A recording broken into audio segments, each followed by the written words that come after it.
Ibnu Hibban meriwayatkan dari Sayyidah Aisyah qalat, beliau berkata, faqadtu Rasulullah, aku suatu ketika kehilangan Rasulullah di tempat tidurku. Lailatan, pada satu malam Rasulullah tidak ada. Kemana Rasulullah? Yang semestinya waktu itu Rasulullah bersama Sayyidah Aisyah. Fa kharajtu, kemudian aku keluar. Fa idza wabil baqi, tak tahu Nabi Muhammad ada di halaman, di Baqi. Baqi itu kalau ibu-ibu umrah, amin, bapak-bapak umrah, nanti ada kubur Nabi SAW. Kalau kubur Nabi ada di kanan kita, kalau kubur Rasul di kanan kita, maka nanti Baqi ada di kiri kita, agak maju sedikit, agak jauh. Itu Baqi al-Gharqad. Faqala, kemudian nyusul Siti Aisyah. Nabi bertanya, akunti takhafina ayyahifallahu alaiki wa rasuluh? Aisyah, kamu datang ke sini takut kalau kamu disia-siakan oleh Allah dan Rasulnya? Ada apa kau ke sini? Kamu takut ya? Qultu ya Rasulullah, aku bertanya, ya Rasulullah, ini dzanantu annaka ataita ba'da nisaika. Aku kira engkau pergi kepada yang lainnya, maksudnya jatahkan jatahku, aku kira engkau pergi ke tempat lain ya Rasulullah. Kemudian faqala, kemudian Nabi Muhammad bersabda, innallaha azza wa jalla, Allah yang maha agung, Allah yang maha mulia dan maha agung, nazala al yangzilu, turun, yangzilu lailatan nisfi min Sya'ban, di malam nisfu Sya'ban, malam itu, malam ini, ila sama'id dunya, ke langit dunia. Fayaghfiru, kemudian Allah mengampuni, li aktsaro, lebih banyak dari hamba-hambanya, min adadi sya'ri ghanami kilabin, melebihi, lebih banyak daripada bulu ternaknya Bani Kilab. Jadi Bani Kilab itu adalah orang yang paling kaya dengan ternak. Kalau orang punya ternak itu bukan 100 kambing, bukan 1000 kambing, tidak tahu puluhan ribu kambing. Lah bulunya itu loh. Maksudnya itu gambaran ungkapan Nabi tentang banyaknya orang yang akan diampuni oleh Allah di malam nisfu Sya'ban. Dan turunnya Allah bukan Allah turun dari langit ke bawah begitu, karena Allah tidak butuh tempat, akan tapi Allah menurunkan rahmat yang khusus di malam nisfu Sya'ban. Allah memberikan pengampunan yang khusus. Turunnya Allah adalah turun karunia Allah, apakah itu pengampunan atau itu karunia Allah atau nikmat, Allah menurunkan itu semuanya di malam nisfu Sya'ban. Nah ini hadis yang mengatakan dhaif. Mereka mengatakan dhaif, tapi Ibnu Hibban mengatakan hadis ini sahih. Kemudian hadis yang kedua adalah diriwayatkan oleh Ibnu Majah dan Imam Baihaqi. Ibnu Majah dan Imam Baihaqi meriwayatkan hadis an Ali bin Abi Thalib, dari Sayyidina Ali bin Abi Thalib radhiyallahu taala anhu qala, beliau berkata, qala Rasulullah sallallahu alaihi wasallam, Rasulullah sallallahu alaihi wasallam bersabda, idza kanat lailatul nisfi min Sya'ban, jika datang malam nisfu Sya'ban, faqumu lailaha, hidupkan malamnya, wasumu naharoha, puasalah siang harinya. Masih ingat puasa Sya'ban semuanya boleh, sunnah.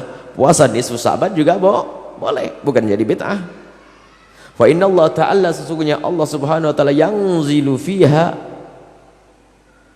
turun, li ghurubi syamsi, waktu terbenamnya matahari malam nisfu Sya'ban, ila sama'id dunya, ke langit dunia. Fayaqulu, kemudian Allah menyeru, bukan Allah turun dengan zatnya lalu pindah dari tempat ke tempat. Jadi ini yang turun adalah karunia Allah, rahmat Allah, lalu Allah menyeru, ala min mustaghfirin li fa'aghfiralah, mana yang minta ampun kepadaku akan aku ampuni. Ala min mustarzikin fa'arzuqah, siapa yang minta rezeki akan aku kasih. Ala mubtala, mana yang mendapatkan ujian, sakit, bencana, minta kepadaku, fa'afiyahu, akan aku beri kebaikan kepadanya. Ala kadza, ala kadza, ala kadza, maksudnya Allah menyeru, pengen apa kamu? Dan juga hadis yang diriwayatkan oleh Imam Abu Nuaim, yang dikatakan sahih oleh Imam Ibnu Hibban juga. Imam At-Tabrani juga meriwayatkan, beliau berkata bahwasanya perawinya adalah thiqat, bisa dipercaya. Dan kalau sudah perawi bisa dipercaya, maka keluarlah hadis sahih, hadis yang bisa diterima, hadis benar. An Mu'adz bin Jabal, dari Sayyidina Mu'adz bin Jabal. Dan ini hadis, mau tidak mau orang yang suka membid'ahkan malam nisfu Sya'ban pun harus mentasih. Kenapa? Mereka kadang-kadang mentasih itu adalah di saat tidak ingat permasalahan khilaf antara kita dengan mereka, bisa mentasih hadis. Tapi di saat tahu hadis itu menguntungkan kita, kadang-kadang mencari bagaimana agar hadis ini jadi dhaif. Ini kan kurang jujur di dalam mentasih hadis. Jadi kalau sudah tahu hadis ini dipakai oleh kita, dicari siapa yang melemahkan hadis ini. Ada sebagian yang tidak jujur seperti itu, sehingga muncul dari mereka itu tanaqudot, pertentangan. Sesaat mengatakan hadis ini sahih, di kitab lain mengatakan hadis ini dhaif.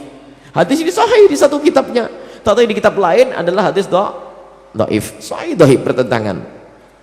Dan hadis ini dikatakan hadis perawinya adalah thiqat, bisa bersama. Sayyidina Mu'adz bin Jabal, dari Sayyidina Mu'adz bin Jabal anin Nabi sallallahu alaihi wasallam, dari Sayyidina Rasulullah sallallahu alaihi wasallam qala yattali'ullah tabaraka wa ta'ala ila khalqihi lailatan nisfi min Sya'ban. Allah akan melihat secara khusus, setiap saat Allah melihat. Tapi kalau sudah dikabarkan secara khusus, tentu pandangan atau Allah melihat dengan pandangan khusus. Hari ini Allah melihat kita, saat ini Allah melihat kita. Tidak ada yang tersembunyi dari pandangan Allah. Setiap saat Allah melihat kita. Akan tapi di saat dikukuhkan dengan satu sabda Nabi atau firman Allah, maka ini adalah penglihatan yang khusus, yaitu ada di malam nisfu Sya'ban. Kemudian di saat itu Allah fayaghfiru li jami'i khalqi, Allah akan mengampuni semua makhluknya. Allah akan mengampuni kita. Sehingga ada pengampunan yang diberikan oleh Allah hadiah, cuma-cuma diberikan kepada hambanya tanpa kita minta. Illa li musyrikin, kecuali orang yang menyekutukan Allah tidak akan diampuni oleh Allah subhanahu wa ta'ala. Au musyahin, Allah na'udzubillah, musyahin, orang yang punya kebencian kepada sama. Makanya pangkas kedengkian, pangkas kebencian. Sepanjang Isra Mi'raj, bulan Rajab, kisah Isra Mi'raj selalu kami arahkan khusus membahas tentang membersihkan hati, agar kita tidak punya kebencian kepada sesama. Masih ingat Pak, yang kita hadirkan dalam kisah Isra Mi'raj adalah membersihkan hati. Sayyidina Rasulullah yang hatinya sudah bersih, mau Isra Mi'raj dibersihkan. Sayyidina Abu Bakar untuk bisa menerima Isra Mi'raj dengan bersih hati.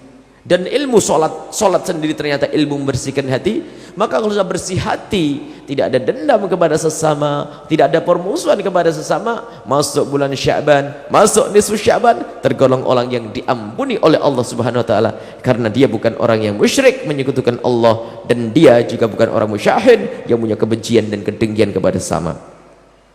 Dan hadis yang serupa diriwayatkan oleh Imam Ibnu Majah dari Abi Musa al-Ash'ari, an Abi Musa al-Ash'ari, dari Sayyidina Abi Musa al-Ash'ari radhiyallahu ta'ala anhu, an Rasulillah sallallahu alaihi wasallam, dari Sayyidina Muhammad sallallahu alaihi wasallam, innallaha la yattali'u fi lailatin nisfi min Sya'ban fayaghfiru li jami'i khalqihi illa li musyrikin aw munafiq. Allah akan melihat secara khusus kepada hambanya di malam nisfu Sya'ban, dan Allah akan mengampuni semua makhluknya kecuali orang yang menyekutukan Allah. Maka jaga imanmu, jaga akidahmu, jangan sampai akidah sesat, yang akidah diam-diam kita telah keluar dari iman. Yang kedua adalah munafik, orang yang munafik menyembunyikan kekafiran di dalam hatinya, bergaul dengan orang yang beriman, akan tapi hatinya lebih senang dengan orang yang tidak beriman. Dan kemunafikan adalah halus sekali. Adapun kaidah memahami kemunafikan adalah koreksi dirimu, bukan engkau mengoreksi orang lain, karena kemunafikan adanya di dalam hati. Kita tidak bisa melihat hatinya orang, akan tapi harus kita selalu korek-korek hati kita, kita cermati hati kita. Kenapa kok aku lebih senang dengan budayanya orang kafir? Kenapa aku masih lebih senang berdandan dengan caranya orang kafir? Kenapa kok aku masih bisa terus merenung-merenung? Jangan-jangan aku ini munafik lah. Yang khawatir dirinya munafik akan terbebas dari munafik. Yang khawatir kalau dirinya masuk dalam kemunafikan, maka dia akan selamat dari kemunafikan. Yang hati-hatilah yang selamat. Baik, setelah kemunafikan itu kita pangkas, kebencian kita pangkas, kita jauh dari menyekutukan Allah, maka kita akan mendapatkan kemuliaan di malam nisfu Sya'ban. Baik, kemudian apa amalan di malam nisfu Sya'ban? Adapun amalan nisfu Sya'ban tidak ada amalan khusus. Boleh amalan apa saja. Apa saja amalkan, bisa melakukan sholat sunnah, baca Quran dan sebagainya. Di sini kami hadirkan komentar para ulama tentang malam Sya'ban, tidak perlu kami hadirkan. Kalau sudah ini para ulama hanya sekedar pengukuhan yang kami hadirkan di sini. Tidak usah kami hadirkan di sini, ambil bukunya sendiri nanti dibaca sendiri. Yang jelas begitulah tentang malam Sya'ban. Adapun amalan-amalan di malam nisfu Sya'ban bisa kita langsung dengan berzikir-zikir memohon kepada Allah Subhanahu wa taala.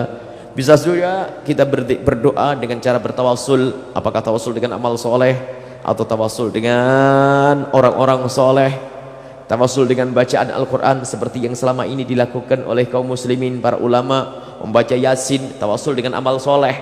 Hadis sahih Imam Bukhari, jangan sampai ada yang mengatakan baca Yasin di malam nisfu Sya'ban adalah bid'ah. Dari mana ente tahu bid'ah? Memohon kepada Allah